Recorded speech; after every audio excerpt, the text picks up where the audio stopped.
Welcome to Global Media Network. Passionate World Talk Radio is a wholly owned subsidiary of GMN LLC. Our motto is always educate, enlighten, entertain. And today we have two special guests, Abigail Baia and Tanya Perel from the organization they created and operate called She's Somebody's Daughter. And as you guessed, yes, it has to do with sexual exploitation of women and girls and all the great things that go with it. So ladies, please introduce yourself and tell the audience a little bit about yourself. Hi, I'm Abby. I'm the creative director of She's Somebody's Daughter. I work to get She's Somebody's Daughter out into the public and to help teach the public about the pitfalls of trafficking and exploitation and make it in such a way that is more communicative, that people can understand and kind of reflect on. Tanya? So Sharon, as my name is Tanya, I serve as the Director of Impact. I've been here since the fall of 2018, and I do fundraising as well as a lot of the awareness, education, and training. So lots of public speaking out in the community.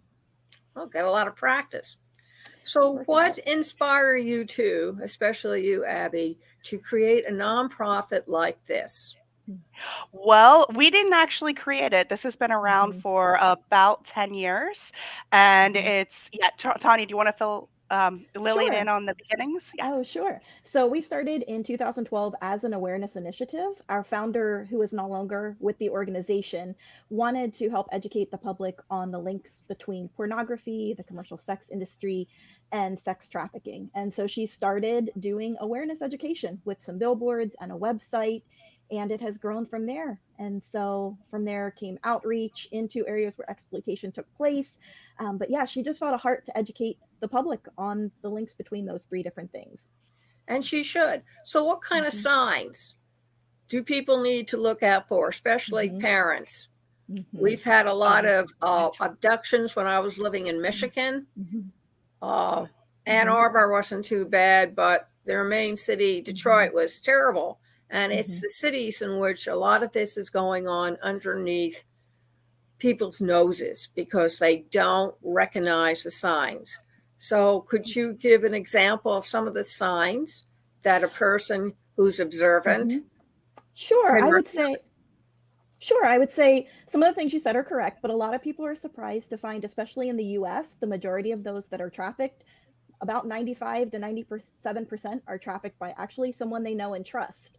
Only about 3% in the US are abductions. Now, are there abductions? Absolutely. Are there abductions for a variety of reasons? Yes. But what we want to help communities and people understand is that trafficking is taking place anywhere that there are people. So not just big cities, but even in our own small rural communities, trafficking is happening here because it's being done by someone that they know and trust. And it's often a grooming process. And that can often happen online. And so what we do is educate parents on youth as to what it looks like to be safe on the internet, to recognize those signs of grooming, things like love bombing, building trust, isolating them from parents and support systems. So things for parents to be aware of within their children's lives. Again, in and of itself, just one of these things, not necessarily, but when you start to look at them together, but often an older boyfriend and a younger girl, things like having money or the newest iPhone or shoes or expensive purses, and they don't really have a job or something that can provide the income to pay for those things.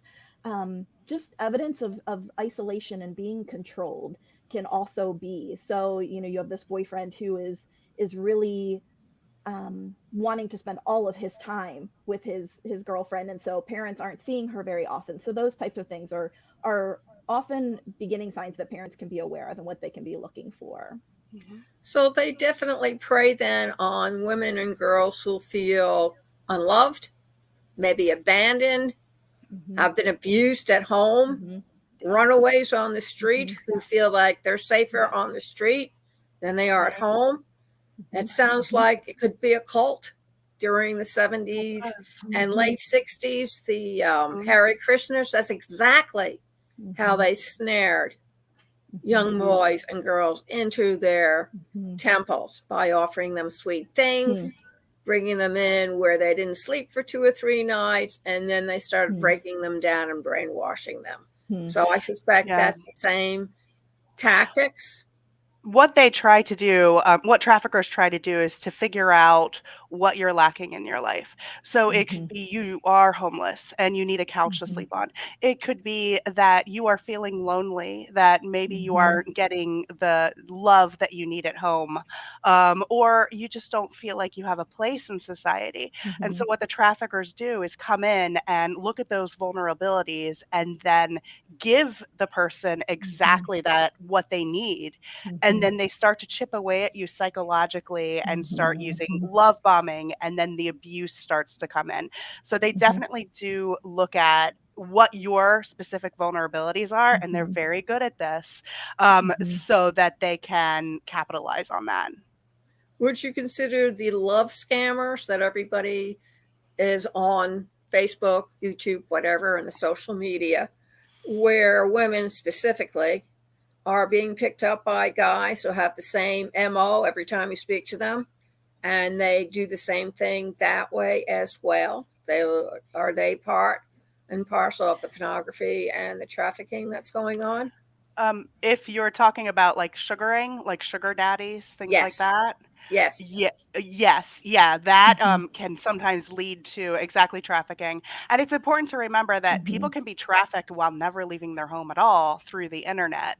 And so what they come in is they come in and promise all of these things, all of this money to especially college students. And they sound wonderful and they sound great. But the fact of the matter is that they're the ones who hold the money, so they control you. And if you start sending pictures of them, they control you even more through those pictures, things like that. So has it become, especially during the pandemic, where young girls, and I'm sure women too, have posted pictures or have taken pictures of themselves and their private parts in order to share with these guys? Is there any way that parents can talk to their kids?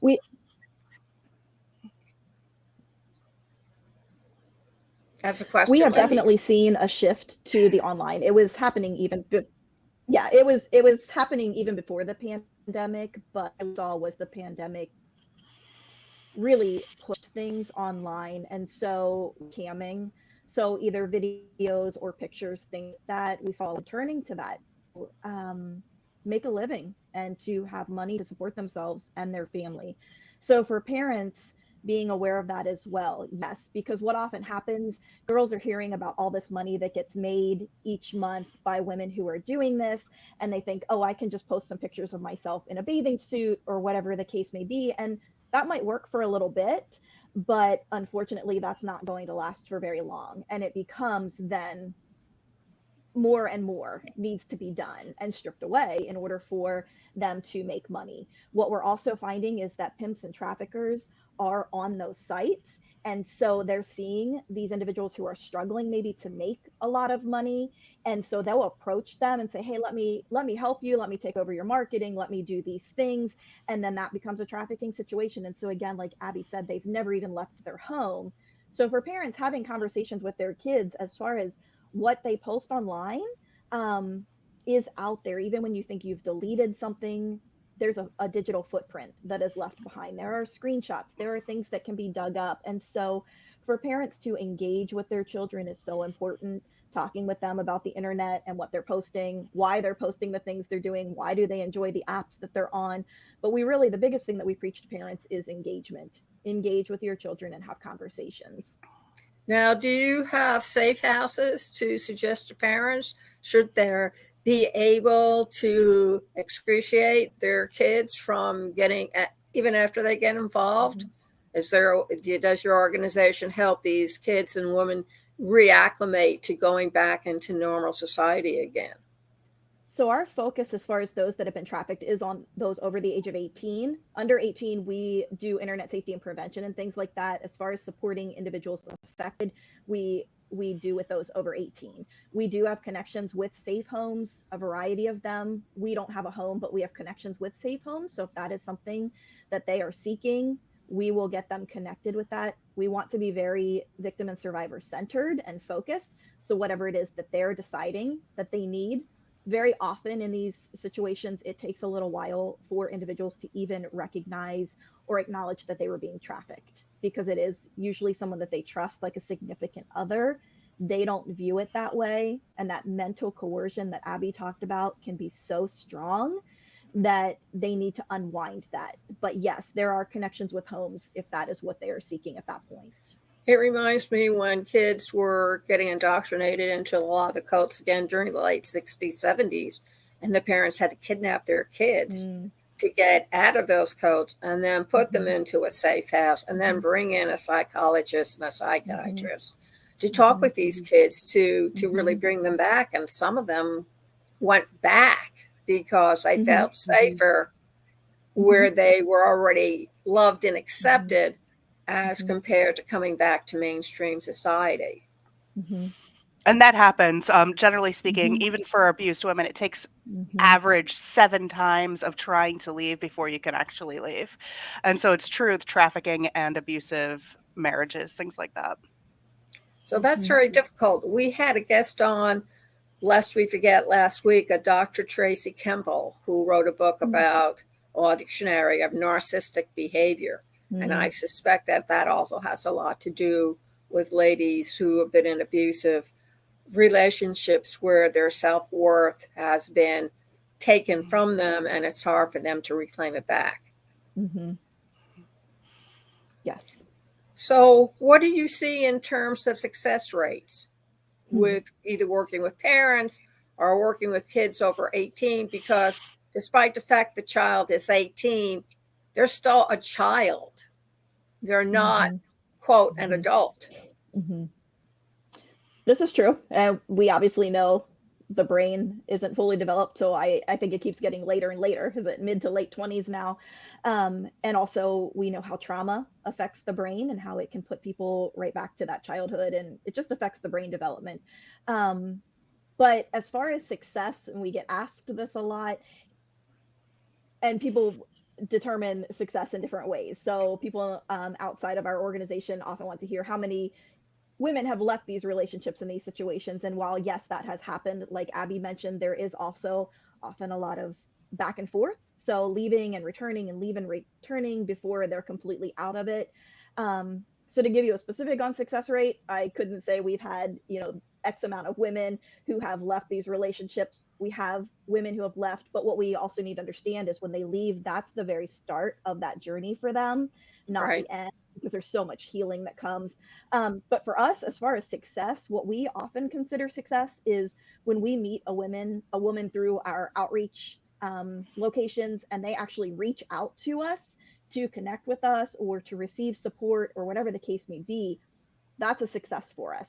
Our vision is to build communities of love and hope that honor women. So that's kind of what we point back to for our success rate, is when we have women who have reached out to us and we're able to welcome them into that community and that support system. That's a success. And with that, I would say we have over 100 women that have become part of that community, whether they're still in the industry or out, but are part of that community. And so that would be what we would consider success. That's great. Now, I don't know if you get asked about this, but do you have a lot of transgender ladies coming in that have been bought and sold on the open market? At this point, I don't know that I could point to any that we would have. That's a huge vulnerability. We get asked, we talked about the vulnerabilities and we reference Maslow's hierarchy of needs like Abby did, but there are certain demographics that are much more vulnerable. People of color, huge vulnerability.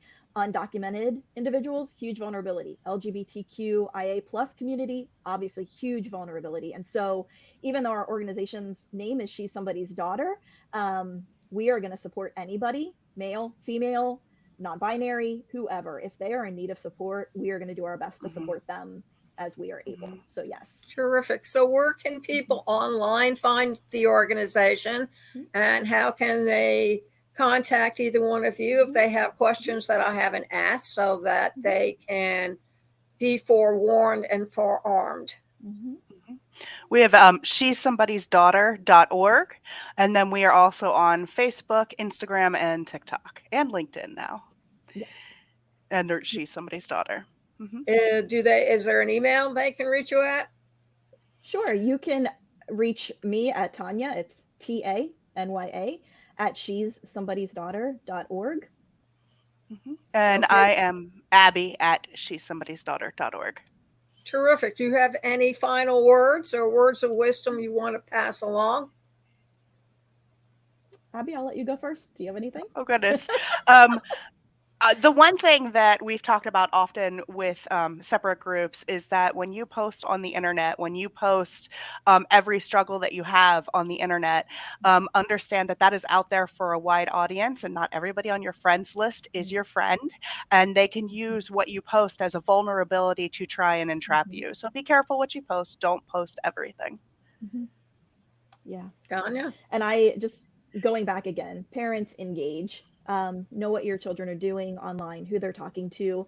And for us, for all adults, making sure that we're being that support system and reaching out to those who maybe seem like they're on the margins a little bit. How can we eliminate those margins and just be a connection with them? And if you are looking to learn more, would like training, education, we're here. We'd love to be able to provide that. Terrific. I'll leave you with one more thought, that maybe the government should get involved with human trafficking, since it is a billion-dollar business, especially when you start adding the drug cartels into the mix. Something for you ladies to think about in case you want to do something extra in your spare time. I want to thank my listeners for coming and joining us this morning with Abigail and with Tanya. And please, this will be all over the internet on our usual social media, youtube.com/PW Network LLC, _ PW Talk Radio, on the website, https://passionateworldtalkradio.com, facebook.com/passionateworldradio, Twitter @passionateworldradio, and 15 other directories. Please go over and read the blog. It should be up by next week, which will give you all the information, plus a link to YouTube to see the video again and also to hear the audio. We want to thank both Abigail and Tanya for coming in and sharing their information and advice about sexual exploitation of both women and girls, and hope that you take this information and follow it away. If you have a niece or a daughter or a granddaughter, this is a good Christmas present or birthday present. Can't emphasize that enough. Thank you, ladies, very much for joining us. And remember, audience, please keep listening. Thank you for having us. Thank you. Yeah, thank you.